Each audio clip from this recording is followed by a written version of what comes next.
Bismillahirrahmanirrahim. Assalamualaikum warahmatullahi wabarakatuh. Alhamdulillahirrabbilalamin. Wabihi nasta'inu ala umuri dunya waddin. Wassalatu wassalamu ala ashrafil anbiya'i wal mursalin wa ala alihi wa sahbihi wa man tabi'ahum bi ihsanin ila yaumiddin. Rabbi shrah li sadri wa yassir li amri wahlul 'uqdatam min lisani yafqahu qawli, amma ba'd. Qala Allah Ta'ala fi kitabihil karim, a'udzu billahi minasyaitonir rajim. Bismillahirrahmanirrahim. Ya ayyuhalladzina amanu kutiba 'alaikumus shiyam kama kutiba 'alal ladzina min qablikum la'allakum tattaqun. Shadaqallahul azim. Sahabat HKTV yang dirahmati Allah dimanapun Anda berada, pertama-tama, yang paling utama dan yang harus selalu kita utamakan adalah marilah sama-sama kita sempurnakan rasa syukur kita kepada Allah Subhanahu wa Ta'ala. Kita sempurnakan maknanya adalah bukan hanya sekedar mengucap hamdalah, bukan hanya mengucap syukur dalam bentuk ucapan lisan saja, tapi juga harus selalu diiringi dengan bukti rasa syukur kita, yaitu dengan menjalankan segala perintah Allah Subhanahu wa Ta'ala dan berupaya sekuat tenaga kita untuk menjauhi segala apa yang dilarang oleh Allah Subhanahu wa Ta'ala. Karena bagaimanapun juga Allah Subhanahu wa Ta'ala telah memberikan kita banyak sekali kenikmatan yang tidak bisa kita hitung satu persatu. Adapun di antara nikmat-nikmat Allah yang bisa kita lihat atau bisa kita hitung secara langsung, di antaranya adalah yang pertama adalah nikmat iman, kemudian ada nikmat Islam, dan juga ada nikmat sehat walafiat. Dan kombinasi dari ketiga nikmat ini adalah alhamdulillah kita berada di bulan suci Ramadan, kita masih berada di bulan suci Ramadan, kita bisa menjalankan ibadah-ibadah yang Allah perintahkan di bulan suci Ramadan ini. Kita juga bisa meraup sebanyak-banyaknya pahala selama di bulan suci Ramadan ini dengan menjalankan segala hal, baik itu ibadah-ibadah yang sifatnya mahdhiyah, sifatnya mahdah, sifatnya ritualitas, ya, ataupun ibadah-ibadah lain yang tentunya nilainya pada bulan Ramadan ini tentu lebih besar dibandingkan pada bulan-bulan sebelumnya. Alhamdulillahirrabbilalamin.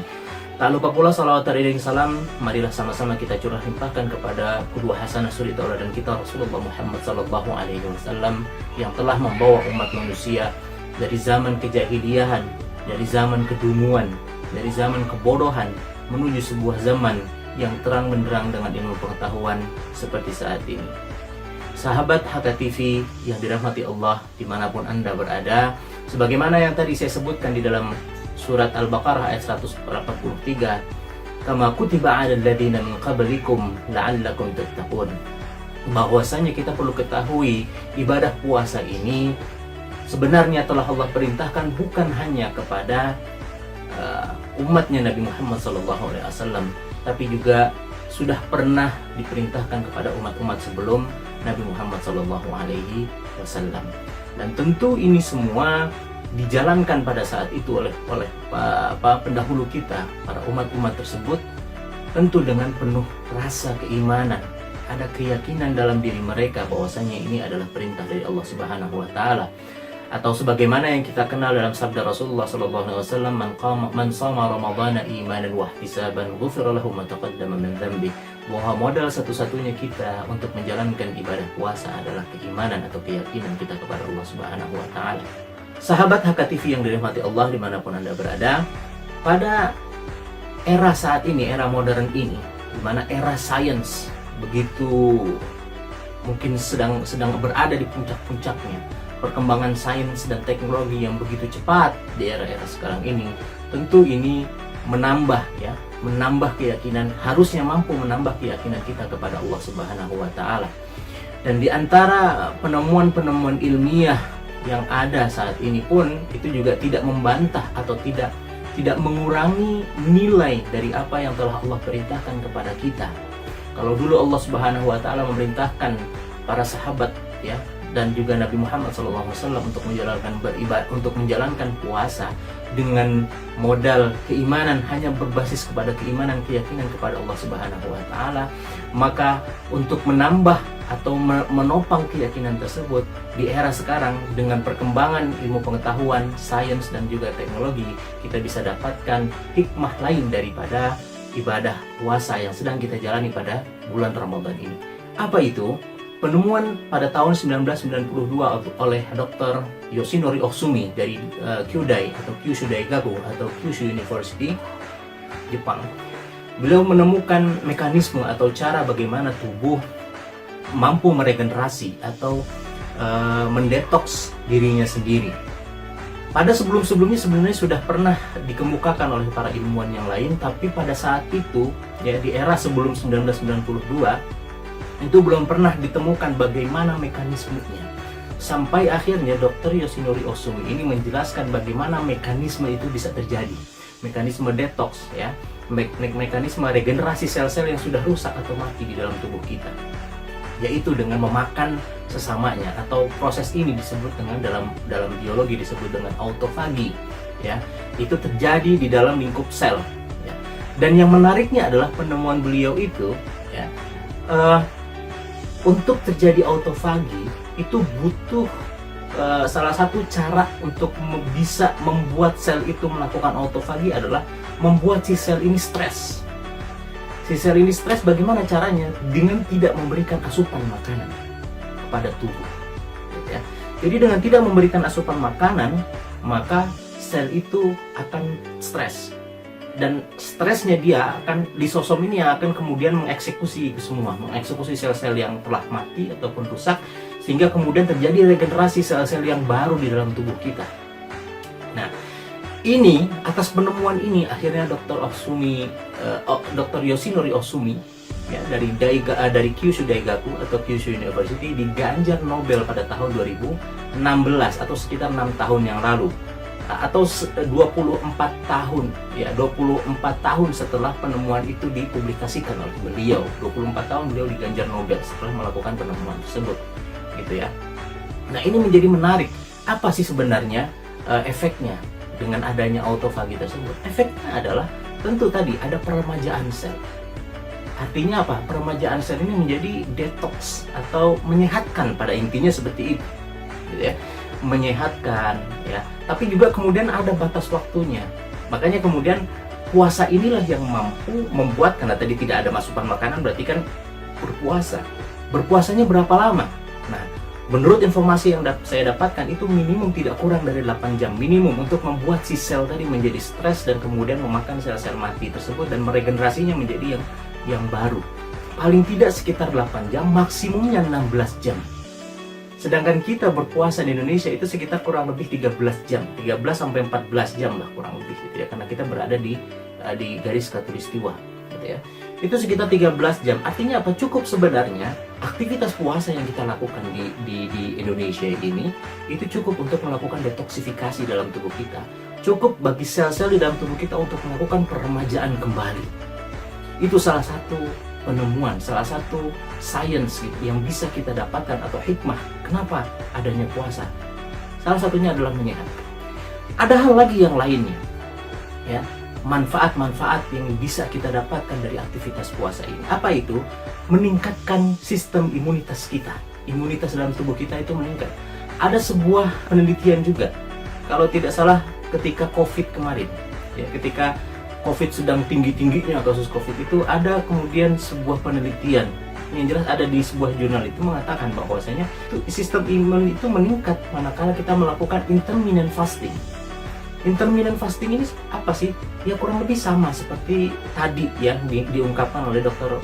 Yoshinori Ohsumi tadi, ya, yaitu rentang antara 8 sampai 16 jam mengatur pola makan tadi itu juga mampu meningkatkan imunitas, sistem imun kita, begitu ya.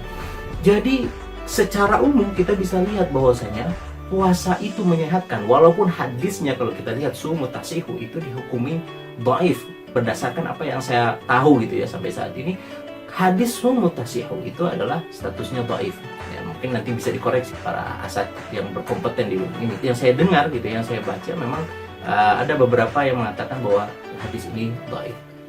Tapi terlepas daripada itu semua, memang ada dampaknya bahwasanya berpuasa itu membuat sehat. Apakah ada lagi manfaatnya? Ada, yaitu berpengaruh juga pada kesehatan mental, ya. Ada juga penelitian kalau kita cari di Google Scholar, gitu ya, Google Scholar itu kita akan temukan bahwasanya manfaat berpuasa itu juga memiliki efek kepada mental. yaitu mengurangi rasa kecemasan yang berlebihan. Anxiety, kalau bahasa Inggrisnya, anxiety ya.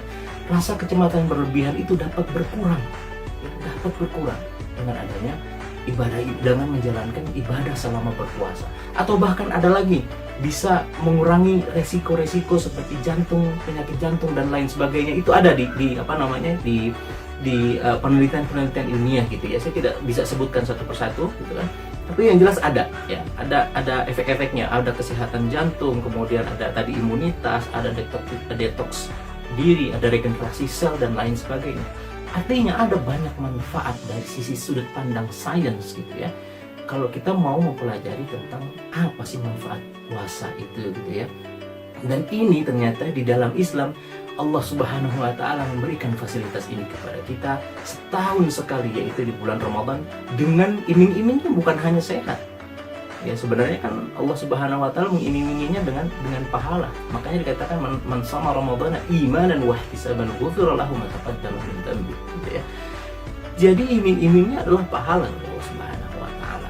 Dengan kerangka atau dengan penemuan-penemuan tadi, ada detoksifikasi, kemudian sistem imun yang meningkat, kemudian mengurangi rasa kecemasan yang berlebihan, kemudian juga apalagi mengurangi resiko penyakit dan lain sebagainya. Tentu ini semua bisa menjadi sebuah gaya hidup yang baru di era modern ini. Ini bisa menjadi sebuah gaya hidup yang baru gitu ya. Nah, tetapi ya, ini perlu diingat juga bagi para sahabat HKTV dimanapun Anda berada gitu ya, bahwasanya kita harus ingat bahwa di dalam Islam ada aturannya. Kita berpuasa, niat kita jangan sampai hanya untuk masalah kesehatan atau hanya untuk karena kita ingin mendetoks diri kita, hanya karena ingin membuat sel kita meregenerasi dirinya menjadi sel-sel yang lebih baru, atau hanya ingin meningkatkan imunitas semata. Tidak. Kata Rasulullah SAW dalam sebuah hadis yang begitu masyhur, innamal a'malu binniyat, bahwa sesungguhnya amal itu bergantung daripada niatnya. Ya. Makanya kemudian dilanjutkan lagi di hadis tersebut, wa innamal likulli imrin ma nawa faman kanat hijratuhu ila Allahi wa rasulih fa hijratuhu ila Allahi wa rasulih wa man kanat hijratuhu lid-dunya yusibuha aw imra'atin yankihuha fa hijratuhu ila ma hajara ilaihi. Maknanya adalah kalau kita sandingkan dengan puasa ini, kalau kita berpuasa hanya untuk dapat meningkatkan imunitas, hanya untuk ingin mendetoks diri kita, yang kita dapatkan cuma itu. Pahalanya dari Allah Subhanahu wa Ta'ala belum tentu dapat. Karena tadi innamal a'malu binniyat wa innamal likulli imrin ma nawa. Bahkan dalam syarah Taisirul Alam yang dulu saya pernah pelajari di untuk pesantren gitu ya oleh para asatidz itu, dijelaskan bahwasanya niat ini adalah al-farqu bainal 'adah wal ibadah. Jadi niat inilah yang membedakan mana kebiasaan dan mana yang merupakan ibadah. Sehingga ini yang perlu diluruskan. Walaupun benar puasa itu memiliki manfaat bagi kesehatan kita, terlepas daripada tadi hadisnya dhaif ataupun yang lainnya, pendekatan sains mengatakan demikian, dan itu bisa menjadi sebuah lifestyle baru di era modern ini. Tapi jangan lupa, niat kita berpuasa adalah hanya semata-mata untuk Allah Subhanahu wa Ta'ala semata, karena kata Allah Subhanahu wa Ta'ala, wa shaumu li wa ana ajzi bihi, dan saum atau puasa itu hanya untukku dan aku yang akan memberikan ganjarannya secara langsung, kata Allah Subhanahu wa Ta'ala. Sahabat HKTV yang dirahmati Allah, itulah tadi ya kaitan antara puasa, sains dan juga lifestyle di era modern ini. Mudah-mudahan informasi yang singkat ini dapat bermanfaat dan menambah pengetahuan dan juga informasi, sehingga kita bisa meningkatkan kualitas hidup kita. Manakala kita menerapkan ini semua, mudah-mudahan ini bisa meningkatkan kualitas kehidupan kita dari hari ke hari. Wallahu ta'ala a'lam bishawab. Assalamualaikum warahmatullahi wabarakatuh.